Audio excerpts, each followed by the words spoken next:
Hello everyone, in this video I'm going to show a step-by-step tutorial on how to disable chat notifications on Mega account. So first you're going to go to the Mega app.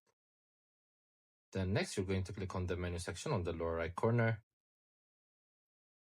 Then again you're going to click on settings. So once you're here, you're going to click on chat. So as you can see, the chat notifications are turned on. So you're going to turn it off. So you'll no longer receive any notifications regarding your chat or message. So that's how you basically do it. It's for the sake of silence, basically.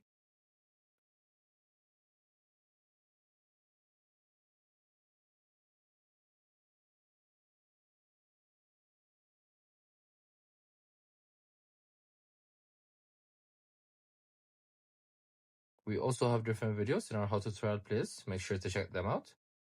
I hope you guys like this video. Subscribe for more, like for more, share for more. I hope to see you again. Goodbye.